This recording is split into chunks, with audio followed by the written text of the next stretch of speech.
secrétaire général OTAN o wi que leydi yindi tawtude OTAN nattude OTAN kañum tan jogui décision hoore muɗum mais wona comme no par exemple Ukraine yiɗirni tawtude OTAN kanko Poutine o ala hen konngol Poutine e hoore mum nden wi ko accord baɗanol signé entre les états membres jeyanoɓe e URSS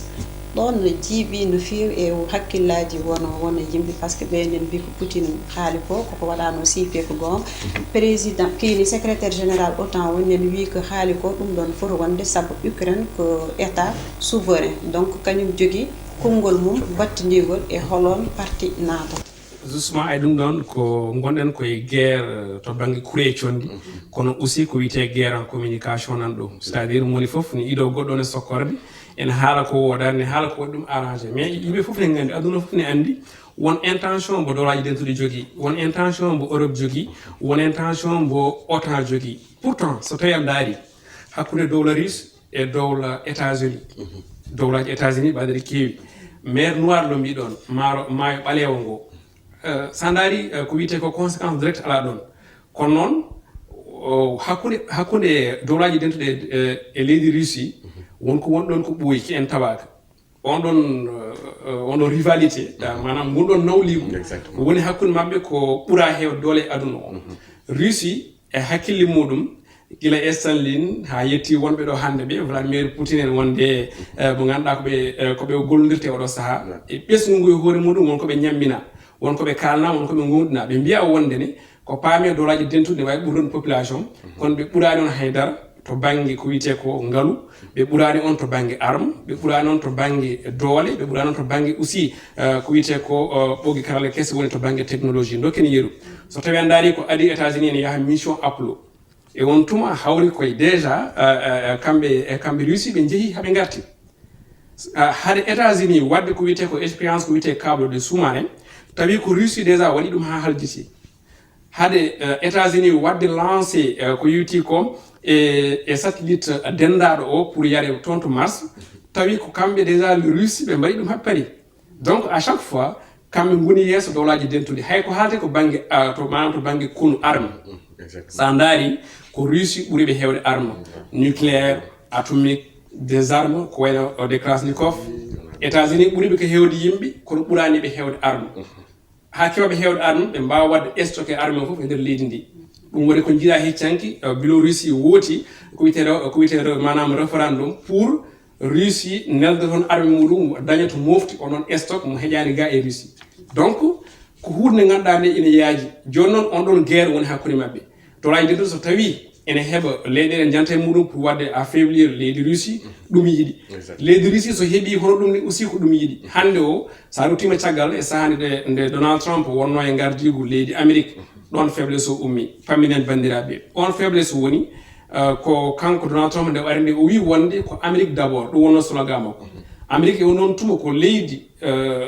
ko diwan mo ganduɗa o ene fawi junggo e aduna o foof to banggue décision to banggue pellite to banggue yidde to banggue kala ko yinno wadde Allah waɗi noon oɗo ari usti doole Amérique wi ko Amérique d' abord donc Vladimir Poutine profite on ɗon occasion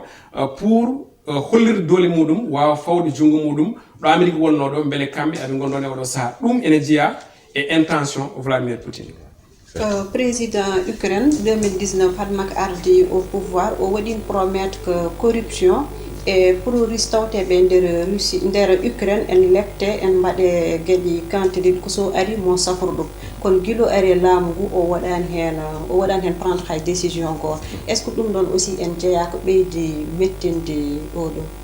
président Poutine saabu ɓeɗon berlinoɓe makko eranga woni Russie tawteɓe nder Ukraine yo ar o faabo ɗumen bon alandi ya la guerre des frontières amane artinma hen joni joni ganduɗa ko nde cifodirta ganduɗa ko traité ji ɓooyi hakkude mabɓe Franklin Roosevelt en hawmade Stalin ari ganduɗa ko lelninen foof sa daari traité ji meeɗi hormede walla ne horme alan leydi fof ne jogui diplomatie mo mbatta e mum walla mbiyan ganduɗa ko ka taƴata keeri ɗi a taƴata e mum quoi en fait ama haali ko rapprochement jiiren ɗon joni koɓe ñakkuno ko walla mbiyan c'est vrai ko Russie waɗama dissolution ɓe peccima walla ganda woni e leyɗe jalti ko wayno lettoni estonien ene gueɗe baɗ noon mais sa daari tan ha joni ko rapprochement États-Unis ƴewata wadde quoi c'est vrai ɓe mbaɗi divisé URSS fuusi haalaɗi mais ha joni haɓe jiiɗi wadde divisé pour mieux régner ɓaddirade ɗeɗon leyɗele ko en fait ɓaddirade ganduɗa ko Estonie en Ukraine en e gueɗe baɗ noon so ganduɗa ko happinino ɗum noon bon voilà wadde kuugal e ɗum noon ko watte toon ɗum noon corruption batte toon mbuñari teskani toon mais mi sikku ganduɗa ko coppal ngal hande peut-être yimɓe no wiire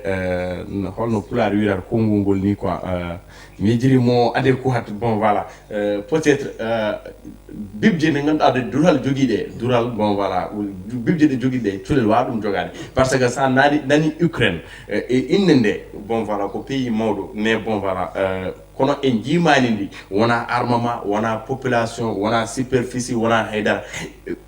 Ukraine heƴata mum no so tawi haɓe mbaɗɗon ko yo guiri jiido tan kono bon voilà mi sikku konngui jomum haalara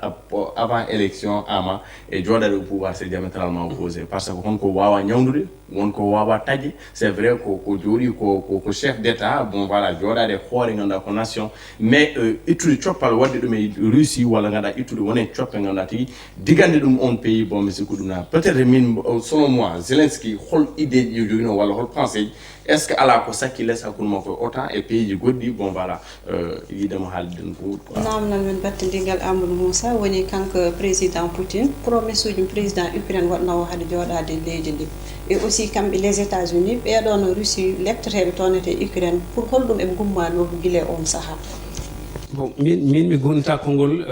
lebtugol Russie naaɓe e nder Ukraine aɗa ko waɗi no mbiyami nane ko guerre en communication wona hande moni foof ne haala ko fewniti ko e muɗum c'est vrai hande so tawi koɗo e Afrique kalɗen sen dokki yeeru sa yaltiɗo e Sénégal wonta jahata ka lebteteɗo hayso lebteɗe gona cattuɗi ma wot ko meɗɗa kono ɗum ɗon adanta leydi ummade to e doole muɗum yenen ndin ɗon leydi sababude ɗum noon par ce que tawi ɗum heeɓima ɗon war répatrié yimɓe maɗa ɓaɗa leydi ndi ka koɗo e muɗum donc ɗon wona haala nanni ka ɗum ɗon il faut rente jimi wiide ko Vladimir Poutine ko wonko ɗaɓɓata no Europe ɗaɓɓirta ni no OTAN ɗaɓɓirta ni no États-Unis ɗaɓɓirta ni ko ɗum kankone Vladimir Poutine wonko ɗaɓɓirta donc noon ko fiide e guiɗo ma so gañama yi woɗɗo ko ɗum woni ko jiiɗen e waɗo guerre o noon ko puɗɗiɗo tan o fuɗɗi ko alkamis en kaali kono noon to heddo haala hay goto anda ko guerre puɗɗiɗo pour ɓoyde e jiiɗen lelgo guerre ji fof no waɗata ni sa yi o wayi ni ko neɗɗo ari ko fiide neɗɗo te kadi wawa wadde régner c'est à dire wawa wadde were muɗum e ndin ɗon leydi no heftirno Crimée Donbass Donetsk so wawa heftirde noon Kiev par ce que hande Kiev ngon wurtan heddi wongo e juuɗe e laamu ngu par ce que ko loi martial o waɗi ɗum nde ɓe goti loi martial nde ko 18 ans à 60 ans tawi jomum ne selli yalta leydi ndi goto fof hokke arme saabu Europe en gandi so tawi neɗɗo wawi hunno jangguirtini école ko noon aussi jangguirde formation militaire donc hande goto fof noon jogui arme en jii des joueurs de football des entraîneurs en jii aussi yimɓe mantiniɓe des centreurs e yimɓe wawi noon zowi film foof hande nana jogui ko yiiti koye arme pour wadde défendre en tout cas ko guerre mo ganduɗa woni koto Russie kono kadi to banggue faggudu hay so tawi moɗen taw hokkani pour haalde hen mawo lay o ruufa e aduna foof e oɗo saaha mo kalten Moussa Niang waktuji men gasi no maydortoɗa ko ɓi ko noon tigui Allah ndi ama firi ɗum facciri ɗum ganduɗa ko heewi ganduɗa tigui en nana sakki ɗon walla mbiyan ko hunde nde ganduɗa fuɗɗa e hande hakkude Russie e ganduɗa koye Ukraine bon voilà ko maintenir la paix dans le monde ganduɗa hayso tawi ɓe jaltinama e ɗum ɗo FIFA walla ganduɗa koɓe kattama yaade kawguel e gueɗe mbaɗno Russie mais hatta Poutine anniye makko moyiɗi o mi sikku ganduɗa ko ala président walla ala instance gouvernementale walla ganduɗa instance mondial bawɗo hadde mo ganduɗa ko yettinoɗo fatan ko wiide tan ñagade la paix dans le monde ko ɗum ɗon tigui woni ko harjinaɓe o mi sikku baisser les armes régler les choses avec bon voilà l'intelligence l'intellect o ɗum woni ganduɗa ko priorité o ko ɗum kadi ganduɗa ko watte prôné par ce que ɗum saabi ganduɗa ko darnugol organisation des nations unies au lendemain de la seconde guerre mondiale mi sikku ganduɗa ko ɗum ɗon tigui foti waɗede établir parce que enen pour min selon moi ala ganda ko fitina mo ganda ko oni wawa wase réguler et pourquoi pas bon voilà l'impossible n'existe pas ko adi fof ko vraiment ko weltanade mo no fewi ɗo ngo yewtere nde kadi e hokkude yimɓe ɓe nde ɗo toɓɓere nde ngannduɗaa ko toɓɓere ɓen tan nanɗum e téléji ɗi te ko ɗemɗe goɗɗe walla radio ji ɗi ɗemɗe goɗɗe walla ɓe jeeyi image uji jeehen garta ɓe ngannduɗaa holko ɗum keewi donc noddude en ɗo henna enen fof e wasde humpitade no feewi arde ɗo pour famminde bandiraɓe ɓe ko weltanade mama ɗon banggue aussi encore une fois weltanade Moussa